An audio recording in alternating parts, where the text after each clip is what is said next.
was a line I used earlier. Viscerax. Viscerax. Viscerax. What was it you said earlier? Dysmorphia. Dysphoria. Dysphoria. Viscerax dysphoria. That sounds like a black metal band. I like it.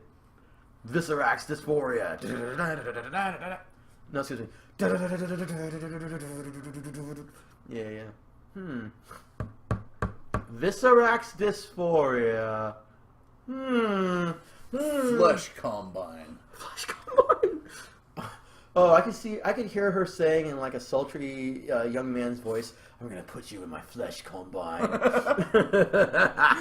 Oh God. Viscerax dysphoria. Yum yum yum yum yum yum yummy yummy. I like this name. Yes.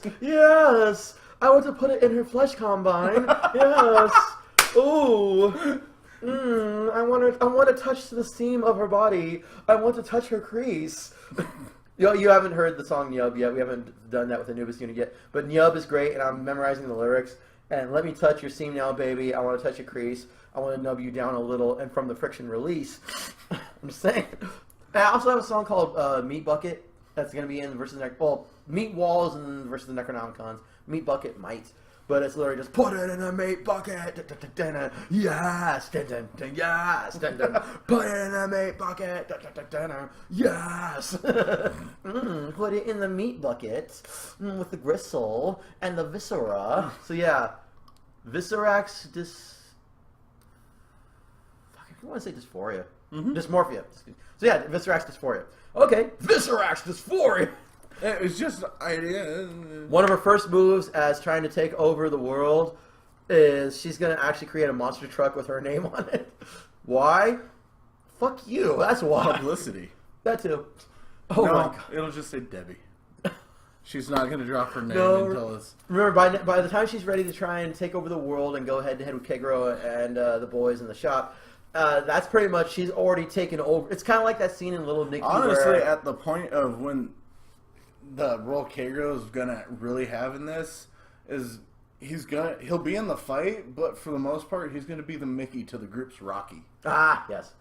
Get up, cause Kaegro loves ya. Well, I would think also that maybe not you, cause you're ugly and broke, but they all have assets I can liquidate at my bank. My bank, the bank. Oh, have you made your local favor tithing to me this week? Yesterday? Oh, the week just rolled over. I want one in an hour. Okay, you're in my favor. The arc itself is going to start with, once again, the almost immediate uprising of Debbie. And remember, she's only called Debbie by those. It's a derogatory name, so only Kaegro would call her that. The shop would chant that into the night. Until she actually made a physical manifestation. That's what I'm saying, is that around the time her rise is heralded with the arrival of Darius, despite what either he nor Kaegro want. So that's literally, she's coming out to the world saying, okay guys, it's my turn to take over. I could actually see the reason why she came here was because, Kaegro's foothold in the other one was just... Yeah. This is my town, bitch. But not only that, but let's also not forget that there's actually something I brought up, and that is, why is all this shit happening in Neo Los Angeles? Neo Los Angeles is at the focal point of this world, right where the shop is. It has the largest nexus, it has the largest flow of ley lines, it has all the creepiest, worst shit happening during the Havoc of 2012. It affected it affected everywhere, that's true. But the worst of the shit happened right there in Neo Los Angeles. And it could have happened anywhere. It could have happened in Orange County. It could have happened in New York. It could have happened in Russia. It doesn't matter. It could have happened in Alaska. It doesn't matter. It happened literally randomly in Neo Los Angeles. And that's the reason why it's such a focal point to the series in and of itself. And that's also the reason why someone like her would want to start from there. Oh. She can't take on the shop directly and exactly. If she does, it acts a pack of Pantheons, and they can go overpowered. Remember, if you go overpowered, they can go overpowered. If you don't, they can't. Now, there are ways and there are ways, and she starts taking over the rest of the world while fucking with them and taunting them and shit, and trying to... And during the second third of the story is when she kidnaps Darius, and that's when Kaegro and the boys are going to work together to try and get him back. And then, so this is going to be a trilogy. I hate that already, but it's going to be a trilogy. And the third book, the third part of this arc, would be leading up to the ultimate fight, which is what I do anyway with any of these books. You know, there's always going to be an ultimate boss battle, and between her, she's trying to achieve overpowered.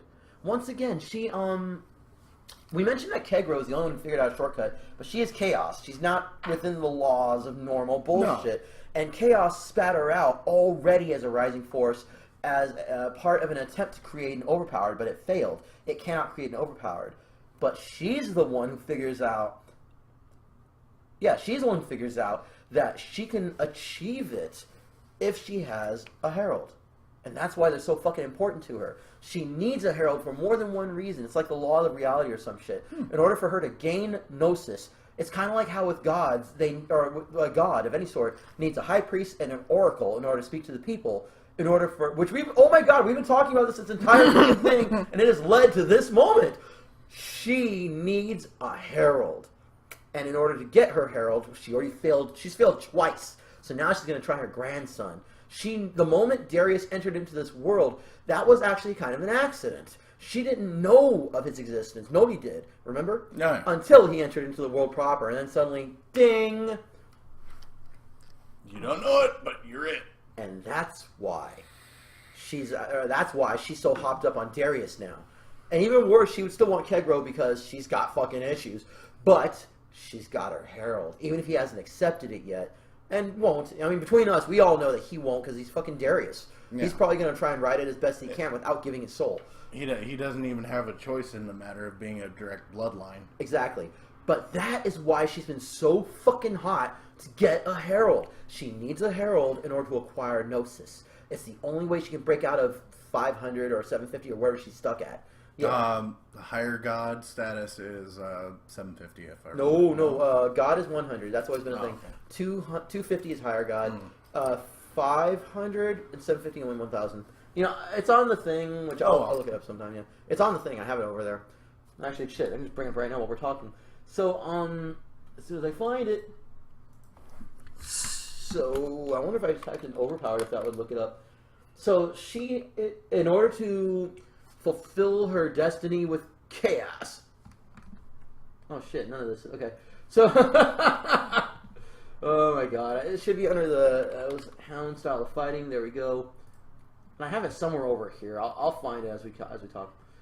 So, oh shit, I don't know where I put it.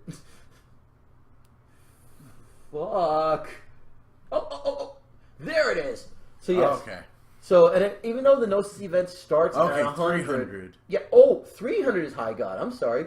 Beyonder is 500. Rising Force is 700. Empowered is 900. 1,000 is an overpowered. She is a Rising Force. I was saying that right. Okay. Technically. Kaegro is a 300, so he is a high god, yeah. So, and they have stats of 100 across the board. Just saying. So, damn. And of course, 1,000.1 is eventually what Chaos wants to acquire. Now, one of the things I want to point out is that I talk a lot about Chaos in all of this, in the multiverse especially, because Chaos is the most chaotic of all the fucking revisionists. But the Order revisionists also have their own plot, but they're more of the type where they would just quietly... They do everything quiet. They do everything subtly, you know? And that's the point to a revisionist of Order. You know what I mean? They're not going to be like Chaos. They're going to be flashy and fucking around Kaegro and, you know, I want to do my grandson. I'm going to diddle my grandson and turn him into my herald. You know, achieve power. Fuck your own kids. Achieve power. Game of Thrones. What was it? If I was any more inbred, I'd be a sandwich. My grandparents were cousins. My parents were siblings. Bitch, if I was any more inbred, I'd be a sandwich. And what was it? Okay. Oh, what was it? How do they make... Oh, how do Lannisters make a bed? They put two twins together to get a king. That was it. I was like, was it king or queen? And it was like, I know it's a twin bed joke, but how do you... Yeah. That's fucking disgusting. But, unless they're hot, in which case, But I like... Okay, derail. Game of Thrones. I haven't even watched this fucking series, but I do follow people losing their minds about it. And like Red Wedding was great as a troll tool because all I have to do is just hashtag Red Wedding and people would freak the fuck out. It was like how Snape dies on page 300 or whatever. It was great for some cheap heat. It was great for cheap laughs. I fucking loved it. But the whole thing that happened recently, where what's her face slept with what's his face, and she's his aunt, and people were like freaking out about the one, Daenerys, the dragon chick, and she slept with John and Danny. Yeah, she can't wait. She can't wait till she gets 8 inches of snow. She loves the winter time. Winter is coming on her face. But admittedly, the sex scenes were hot as fuck, though, my nigga. So I'm just saying, people were freaking out about the one couple sleeping, and they were twins. But then they're not. Then they're all like, "Oh, it's so hot," when the auntie and nephew are sleeping with each other. And I agree. It's just why it's so arbitrary. Why people lost their minds over one of them, and maybe it's just because we haven't seen or read Game of Thrones. Maybe that's why we don't know. But I don't know. Maybe it's just because Daenerys is Daenerys, and she's so good, so pure cinnamon roll, can't do any wrong. My ass. Oh yeah. Don't even start. Oh my god, she's got her own brand of crazy cooking up. What trips me out after she got snow. What trips me out are the people who romanticize the relationship she had with the barbarian guy, Khal Drago or whatever. Drago, yeah, whatever. With the My Moon, and it's like, well, wait a minute, wasn't he from that tribe where it's like, I can never see your face, we gotta fuck doggy style? Like, I gotta take you as brutally as possible. Wasn't it like rape when she went to him the first time? In the books, yeah, because she was like 13. Then what the fuck? Why are they romanticizing this shit? Except for people are sick and stupid. Seriously, these are the same people who fucking romanticize 50 Shades of Grey and thought that was fucking legit. These are the same fucktards who fuck up a good thing, god damn it. And they're the kind of motherfuckers who's like, oh no, we can't have our kids seeing sex, seriously. And then it's like, turn around and but violence is okay. I know I just made a bunch of leaps of logic. I don't care. But you get what I'm feeling though when it comes to, nigga, are you doing glue? What is that? Is that e-juice? Vape juice? Smells like glue from here. Or is it just me? It's apples. Oh. So when you smoke it, when you vape that shit, it's apples. But like, I haven't ever really smelled raw juice before. Fuck. It's vegetable glycerin. Okay. Glycerin. That explains what I'm smelling then. Glycerine. So, like that Bush song. So Debbie. Her theme song's Bush, Your Mouth. I haven't heard that song, believe it or not. What? I'm going to have to listen to that when we're done here. They did it, it was actually kind of like the title track for American Werewolf in Paris. I haven't seen American Werewolf in Paris. Impederist. So, oh my god, what's he do? Go and maul infant animals? Mauls. He just puts his fingers in the bear's mouth. What's even worse than that? What if the bear's like super kinky and really digs everything Boros does to her? Put your fingers in my mouth. Boros is I'm the gonna other fist your butt. Okay. I'm gonna wear you like a puppet. Bear puppet. Bear.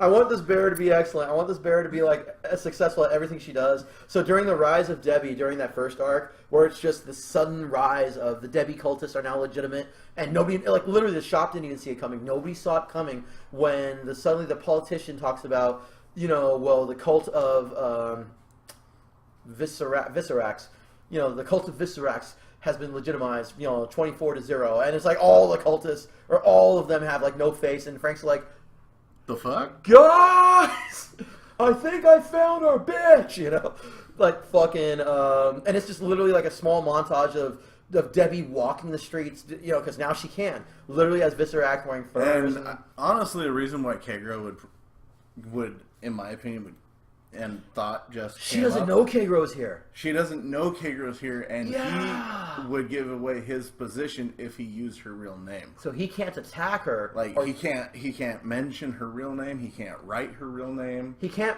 even say it because even as a rising force, she does have that power. If you say it, even if his older brother had done that in another world, that would call her there. Even though his brother is an older power. Excuse me. Even though his brother isn't overpowered, he doesn't even know he exists. Nobody does. Yeah. Everyone who does know is dead. So he can't even tell the shop that's her name, but he kind of points at it and goes, "That's Debbie." It's like, can you tell us Debbie's name? I cannot. Yeah, it would really boil into no. No. Why not? No. Well, I think he should be able to say I can't. No, well, it's like, if that question came up, it would bring her right here, right now. let's make the Wangst even greater. What if she has a geas on him? He can never say her name unless he's going to give himself to her. Mm-hmm. So he can't say it because it will attract her right then and there, like Quentin Gunna style, or Darius got there, dare you to what style, and just fucking she'll show up, gobble him up as her, well, not gobble him up, but like embrace him as her herald, and there you go. That's all she wants is that herald. So, I could actually see him doing that, like the Han Solo thing, being the dad martyr. Oh my God, you're right. Oh my God, he would at do that. At that last pivotal moment when she was. So at the end of the second, if Darius won't At the end of the second book, I'm sorry, I got to cut. At the end of the second book, this is what's happening.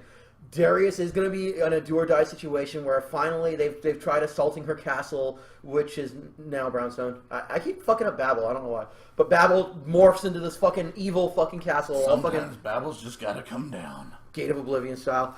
And literally he has stalled her for the last time, and she realizes that he's stalling, and so she forces him into a situation where, you know, she's been torturing Kaegro, whatever. The boys would slither away, I'm sorry, but you can't really hold on to those guys. Frank and Dash, it's like, I've won, where are their bodies?